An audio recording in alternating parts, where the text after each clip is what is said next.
नमस्कार साथियों। आप सभी का एबीपी लर्निंग हब के ऑनलाइन प्लेटफॉर्म पर हार्दिक स्वागत है। हमने अपने एलडीसी सामान्य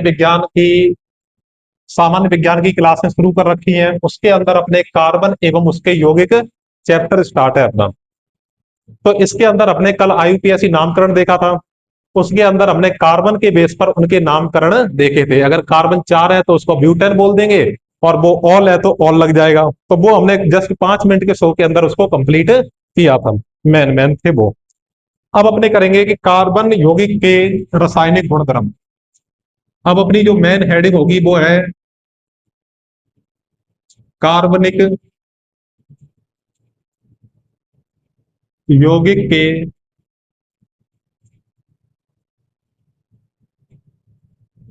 रासायनिक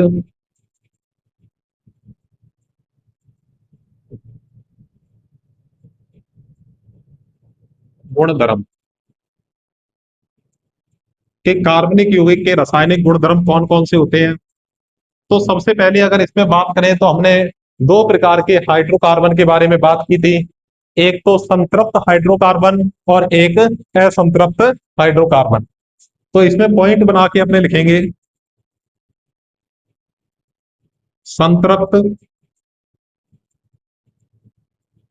हाइड्रोकार्बन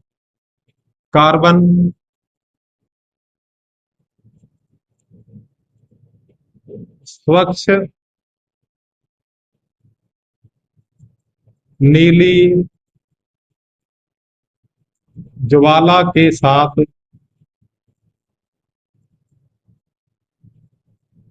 जलते हैं।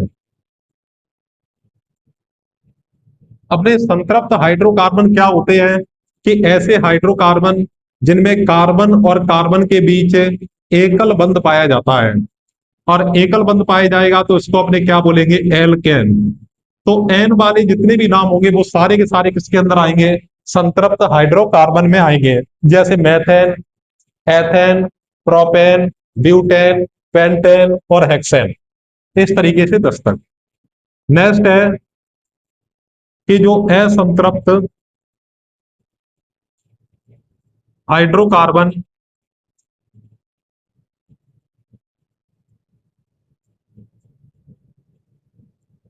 असंतृप्त हाइड्रोकार्बन अपने इसको स्वच्छ बोला है तो इसको अपने बोल सकते हैं अस्वच्छ। अस्वच्छ काले रंग की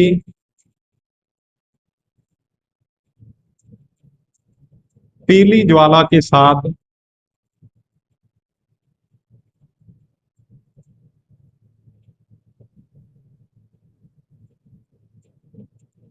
जलते हैं। कि ये अपने क्या होगा कि ये काले रंग की और पीली ज्वाला के साथ में जलेंगे। अगर अपने ये कहें कि असंतृप्त हाइड्रोकार्बन कौन कौन से होते हैं? जिनमें कार्बन और कार्बन के मध्य द्विबंध और कार्बन और कार्बन के मध्य त्रिबंध आता है, उसको अपने क्या बोलते हैं? असंतृप्त हाइड्रोकार्बन बोलते हैं। जैसे कि sir ethene, ethyne, pentene, pentyne. तो इसमें तो क्या लगेगा? इन लगेगा, और इसमें क्या लग जाएगा? आयन। अगर वायु छिद्र अवरुद्ध हो, अवरुद्ध का मतलब बंद हो, या अपने ये कह दें ऑक्सीजन की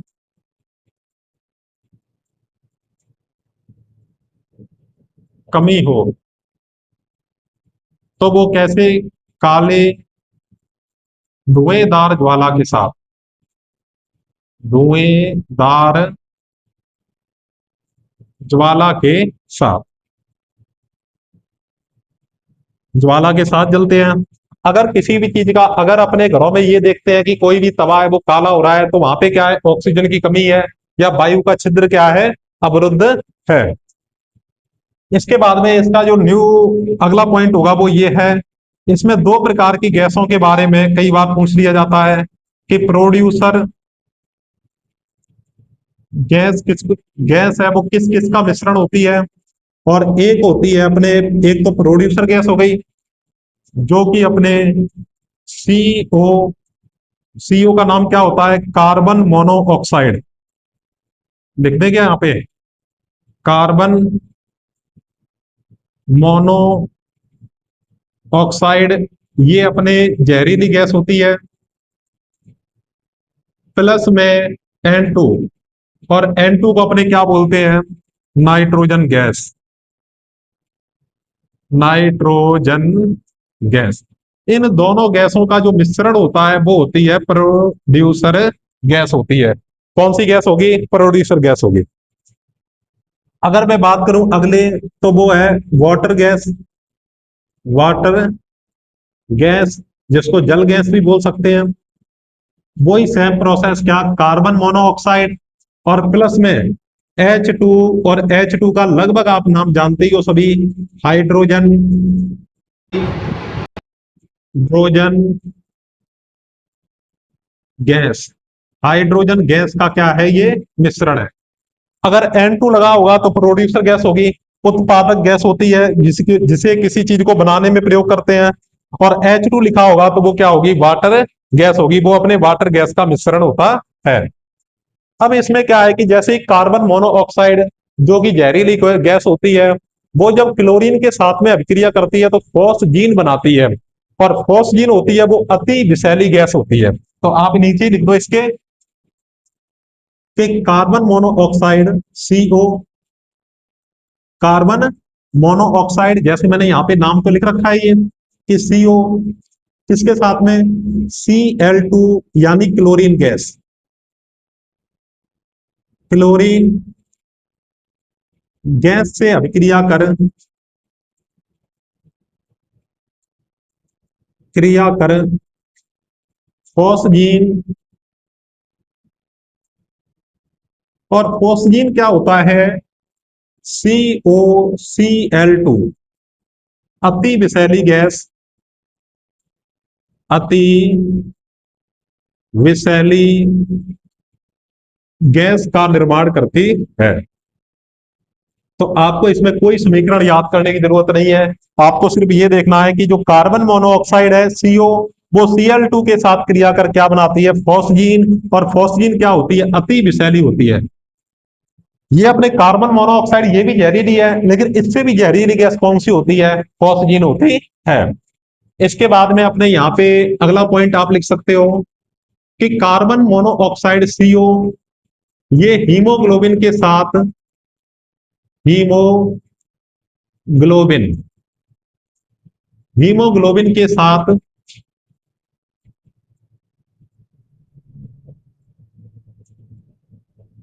क्रिया, O2 का मतलब क्या होता है, ऑक्सीजन, ऑक्सीजन की तुलना में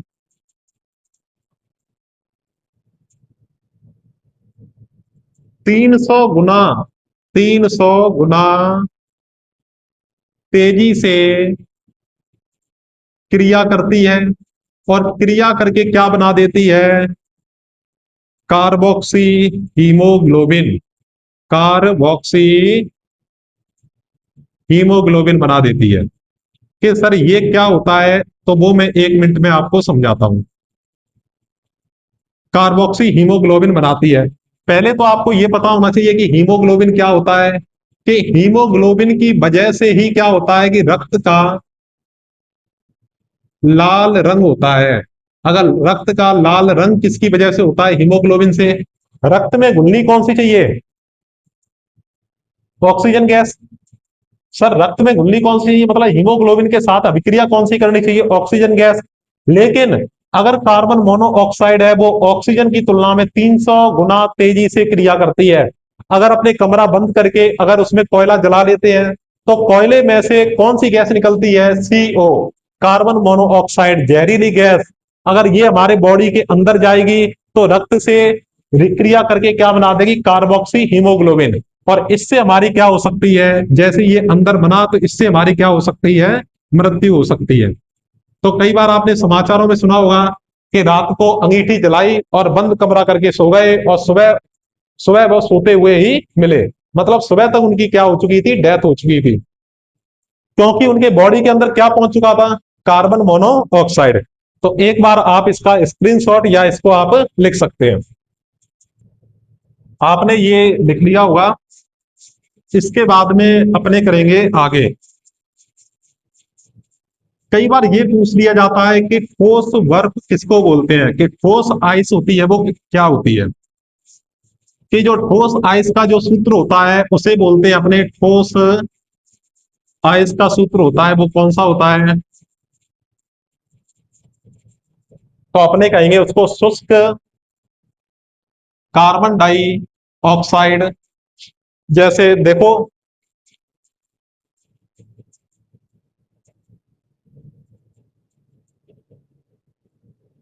कि ठोस कार्बन डाई ऑक्साइड कि सर इसको कैसे लिखें, तो देखो एक बार कि जो कार्बन डाइऑक्साइड होगा उसको लिखते हैं अपने CO2 से, और ब्रैकेट में यहां पे क्या लग जाएगा, एस। एस का मतलब क्या है, सॉलिड। कि जो कार्बन डाइऑक्साइड सॉलिड होती है उसको ही अपने क्या बोलते हैं, ठोस carbon dioxide CO2 S. S इसके जस्ट नीचे होगा। इसको क्या बोला जाता है, इसका जो सामान्य नाम होता है वो होता है कौन सा, शुष्क बर्फ होता है। इसको अपने यूज किसमें करते हैं, जैसे आइसक्रीम को जमाने में, और जो अपने सॉफ्ट कोल्ड ड्रिंक आती हैं उनके अंदर। तो आइसक्रीम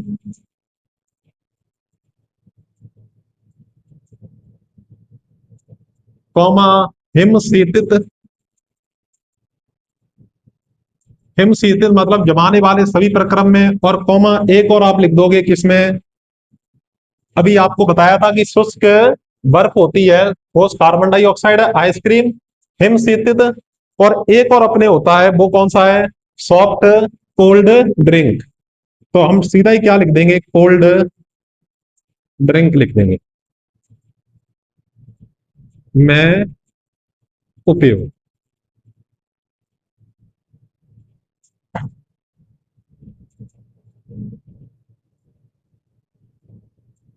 अगला लिखो, प्रबल ऑक्सीकारक।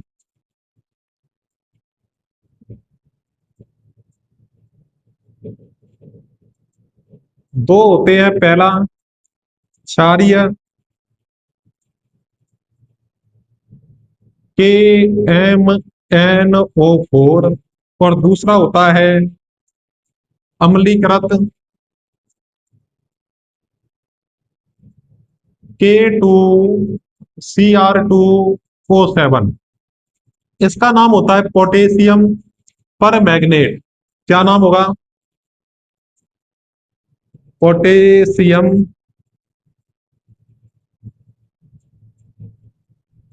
पर मैग्नेट। इसी को अपने लाल दवा बोलते हैं, लाल दवा के नाम से इसको जाना जाता है। और ये अम्लीकृत K2CR2O7, तो के का तो नाम पोटेशियम, CR2O7 को अपने बोलते हैं पर मैग्नेट, वो तो MnO4 हो गया। तो ये क्या हो जाएगा, पोटेशियम डाइक्रोमेट, ये डाइक्रोमेट होता है। तो पोटेशियम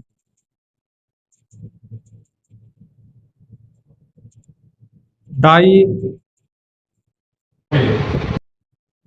कई बार डायरेक्ट आपसे ये नाम पूछ लिए जाते हैं कि प्रबल ऑक्सीकारक मुख्य रूप से कौन कौन से हैं, तो क्षारीय KMnO4 और अम्लीकृत K2CR2O7, पोटेशियम परमैग्नेट और पोटेशियम डाइक्रोमेट।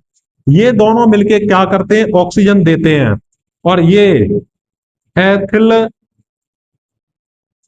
एल्कोहल को सीधा चेंज कर देते हैं किसके अंदर, एथेनोइक अम्ल में। एथेनोइक अम्ल। अब आपके मन में आ रहा होगा कि सर इनके सूत्र, तो सूत्र आप बड़े आसानी से बना सकते हो कि सर एथिल है दो कार्बन, तो CH2CH3CH2, के सर ये 2 और 3 कहां से आए, तो C की संयोजकता होती है 4, एक तो बंद बनाने में आ गई काम, बची कितनी 3, तो 3 लगा देते हैं H3। इसकी संयोजकता होती है 4, एक बंद बनाने में काम आई, दूसरी भी बंद बनाने में काम होगी 2, और बची 2 है वो CH2 लगा देंगे, और ये हो जाएगा OH। तो इस पूरे को अपने क्या बोलेंगे, एथेनॉल। एथेनॉल बोल दो या एथिल एल्कोहल बोल दो। OH को अपने क्या बोलते हैं, एल्कोहल बोलते हैं। इसके बाद में एथेनॉइक, CH3COOH।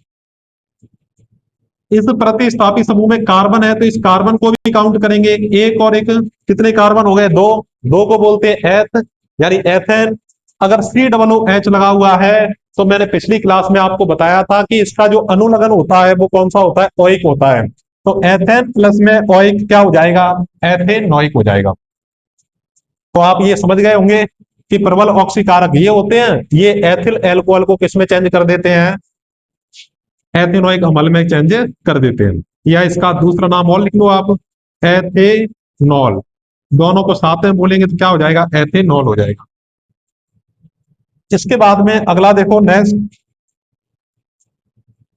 असंतृप्त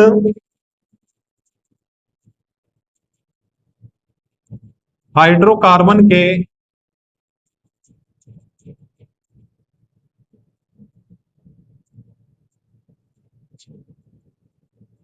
हाइड्रोजनीकरण में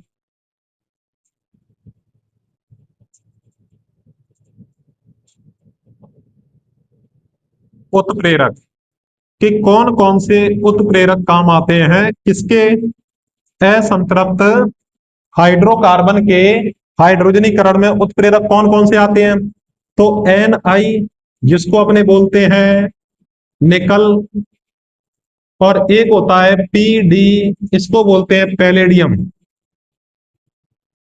पैलेडियम। ये दोनों होते हैं।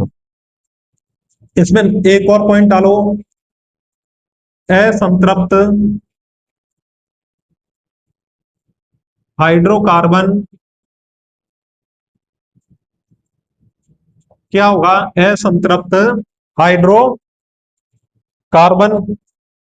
ये होते हैं अपने वनस्पति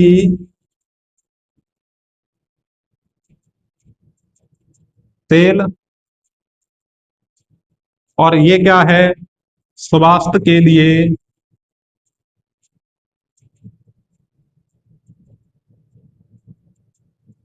लाभदायक।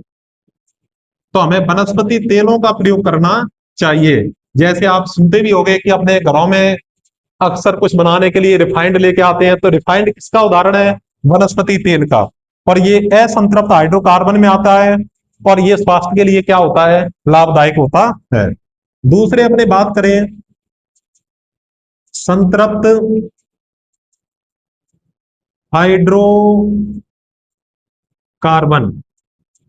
के संतृप्त हाइड्रोकार्बन होता है, वो होता है वसा, जंतु वसा या वनस्पति वसा, जो फैट वाली चीजें होती हैं वो।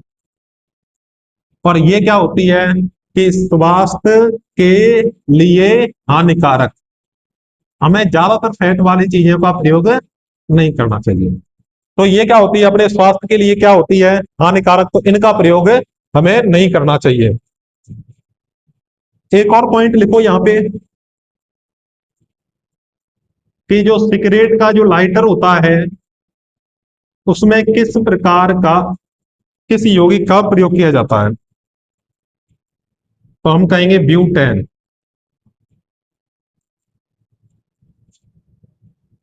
वेल्डिंग में तो ये ऑक्सीजन प्लस में एसिटिलीन,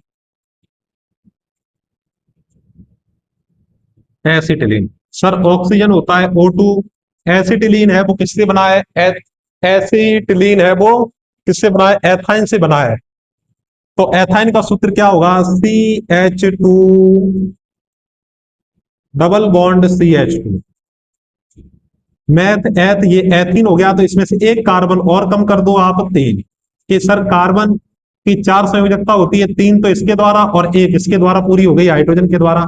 ये सूत्र होता है, लेकिन आप क्या याद रखोगे, ऑक्सीजन प्लस में एसिटिलीन आपको याद रखना है। इसके बाद में जस्ट इसके नीचे आप लिख सकते हो कि संतृप्त हाइड्रोकार्बन है वो सूर्य के प्रकाश की उपस्थिति में अभिक्रिया करते हैं। संतृप्त हाइड्रोकार्बन ये क्लोरीन के साथ अभिक्रिया नहीं करते, Cl2 के साथ में कोई अभिक्रिया नहीं करते, लेकिन इनको जब सूर्य का प्रकाश मिलता है तो ये इसके साथ अभिक्रिया करने लगते हैं। तो सूर्य के प्रकाश की उपस्थिति में ये अभिक्रिया कर सकते हैं। तो एक बार आप इतने का स्क्रीनशॉट ले सकते हो। इसके बाद में अपनी नई हेडिंग होगी जिसका नाम है फ्रियोन। फ्रियोन से संबंधित एक सवाल जरूर आता है और ये सबसे आसान होता है, जिसमें थोड़ा सा अगर आपने समझ लिया तो आप फ्रियोन को कभी नहीं भूलोगे। तो अगली नेक्स्ट हेडिंग डाल दो आप फ्रियोन या CFC।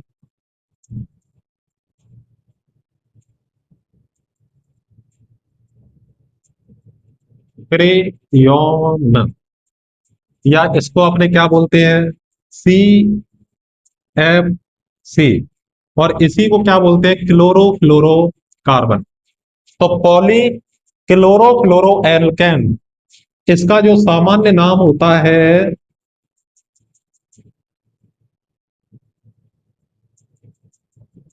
पॉली क्लोरो फ्लोरो एल्केन। क्या नाम होगा, पॉली क्लोरोफ्लोरो एल्केन इसका सामान्य नाम होता है। और आप इसमें CFC का भी नाम लिख सकते हो। C का मतलब क्लोरो, और F का मतलब फ्लोरो, और C का मतलब कार्बन। तो इसका जो नाम होगा वो क्लोरो फ्लोरो कार्बन होगा। इसको मुख्य रूप से आएंगे। लेकिन CFC है, जैसे फ्रियोन है, उसका नाम क्या है, पॉली क्लोरोफ्लोरो एल्केन भी इसको बोल सकते हैं। अब सीधे ही अपने एक टॉपिक देखते हैं, इसके अंदर क्या है वो। यहां से अपना क्वेश्चन बनता है नामकरण। तो नामकरण में तीन चीजें आपको ध्यान रखनी होंगी कि सर X, Y और Z।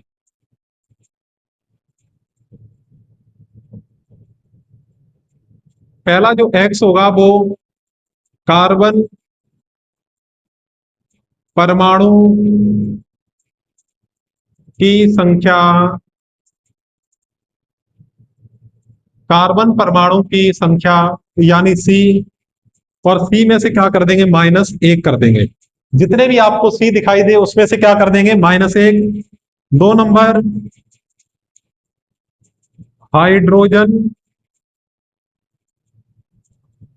परमाणु की संख्या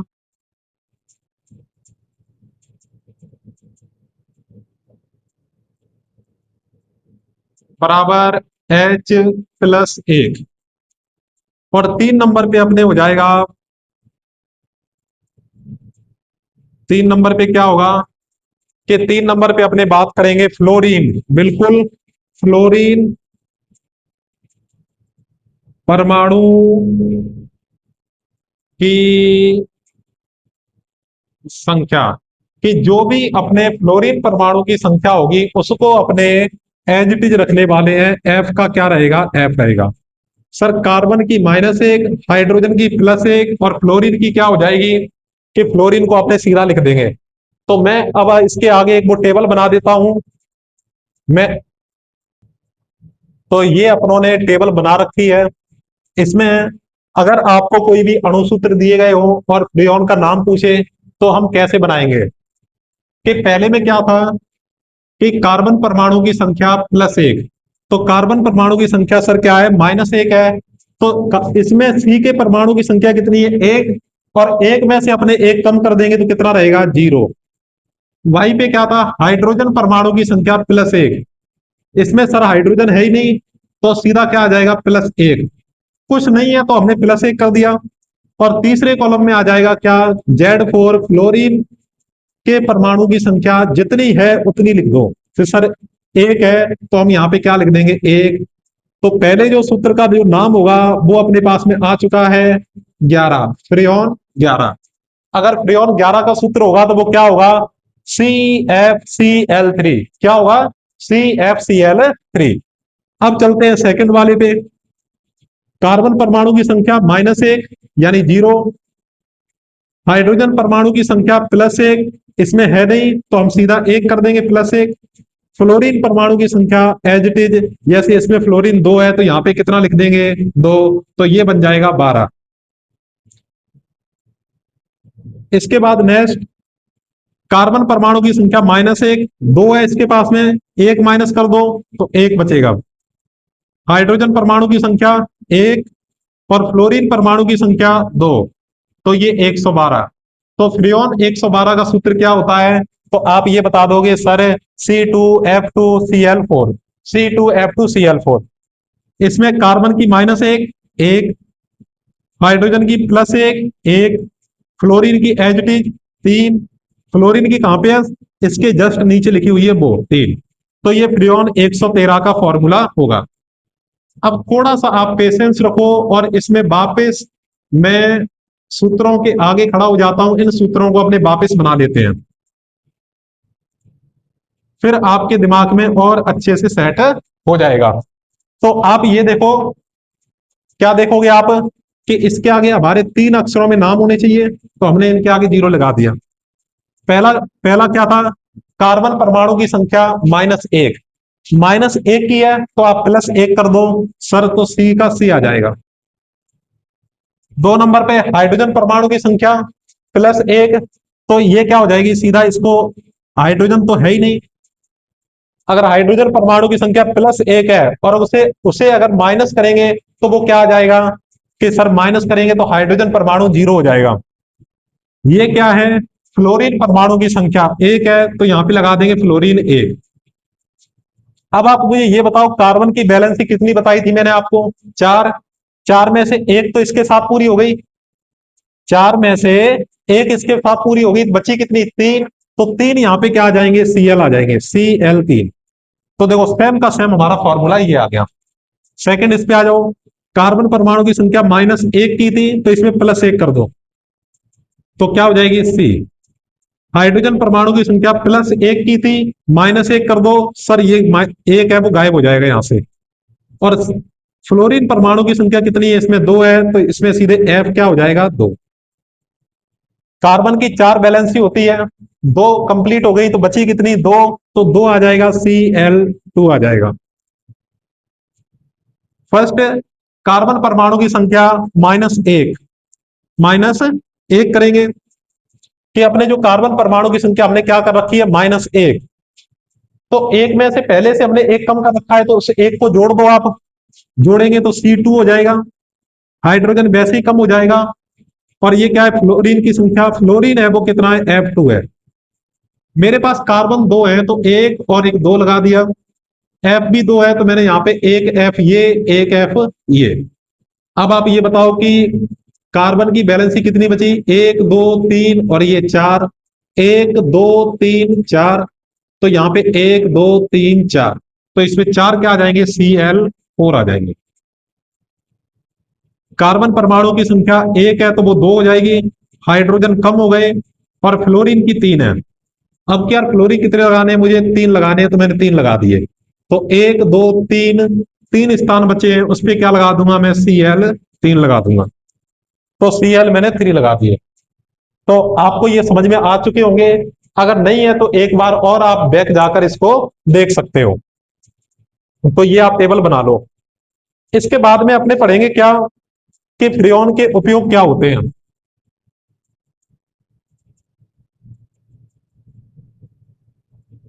पहला उपयोग, रेफ्रिजरेटर, रेफ्रिजरेटर को अपने बोलते हैं फ्रीज में।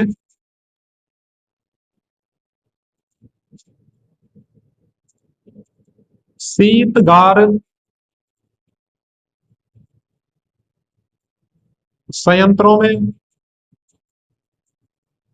कि जितनी भी ठंडी चीजें होती हैं उनमें सीएफसी का प्रयोग किया जाता है, यानी फ्रियोन का प्रयोग किया जाता है। और एक और नाम है अपने एयर कंडीशनर। एयर कंडीशनर को बोला जाता है अपने एसी। तो एसी भी ठंडी होती है, तो इसमें भी इसका प्रयोग किया जाता है। अब इसका जो प्रभाव है वो क्या है, जो अपने सीएफसी है, क्लोरोफ्लोरोकार्बन, ये ओजोन परत में क्या कर रही है, छेद। और जिसका कारण क्या हो रहा है कि सूर्य की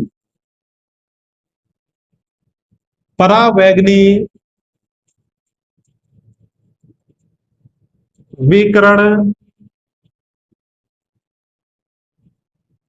पृथ्वी पर आ सकती है।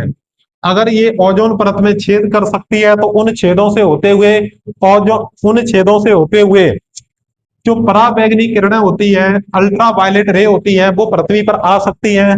अगर ये पृथ्वी पर बाय द वे आ गई तो हमारे ये कैंसर कर सकती है और हड्डियों में छेद भी कर सकती है। हड्डियों में छेद भी कर सकती है। तो इसके स्थान पर क्लोरोफ्लोरोकार्बन की जगह अपने फ्लोरीन के स्थान पर ब्रोमीन का भी प्रयोग किया जा रहा है। तो इसका नाम क्या हो जाएगा, क्लोरो ब्रोमो कार्बन होगा। तो एक बार आप इतने को लिख सकते हो। तो आज की क्लास में अपने इतना ही पढ़ेंगे। हमने इसमें फ्रेयॉन के सूत्र कैसे बनते हैं वो देख लिया, उनके रासायनिक गुणधर्म है वो कैसे, कौन कौन से होते हैं, उनको हमने विस्तार से किया है। तो एक बार इसको आप 1.5 या 2 की स्पीड में एक बार वापस रिपीट कर सकते हो।